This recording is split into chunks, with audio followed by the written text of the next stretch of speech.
As we followed Route 8 into the desert, we looked to the left and thought we saw a flying saucer. Just the weather balloon. I think. Yeah, it's a weather balloon. That's what it is.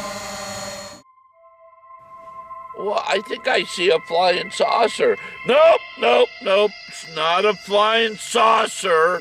It's just a weather balloon. But it looked like a flying saucer. No, that's just... I don't know where you're coming up with that nonsense.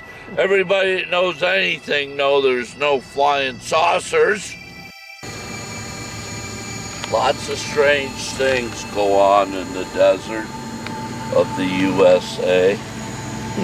Lots of strange anomalies.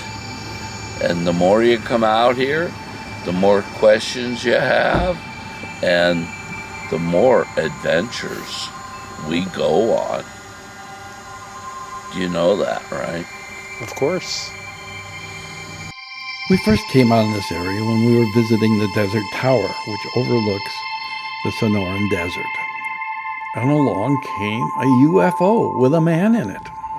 What's your name, by the way? Coyote. Oh, Coyote, that's right. Yeah. I saw Did you that. take a picture of the sign down there?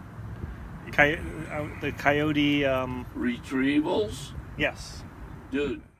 Coyote has a collection of old cars and flying saucers and a lot of stories about aliens in the desert. Be sure and stop by and visit him. Here's a few things that we found when we were talking to him. Dude, Look what he this gave me. stuff is high desert sacred sage. You do smudging with this, clears the air, gives you a nice cleansing.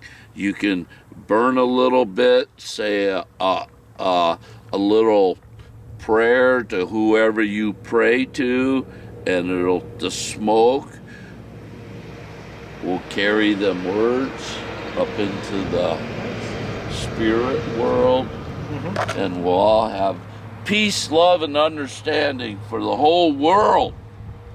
Will the aliens come when I smudge this? They have. They have. You never know. And then we'll have a doodah day. Every day should be doodah. All great adventures have to come to an end, and we had to leave, but we promised to return. If you're in the area, stop by and hear some of Coyote's alien stories.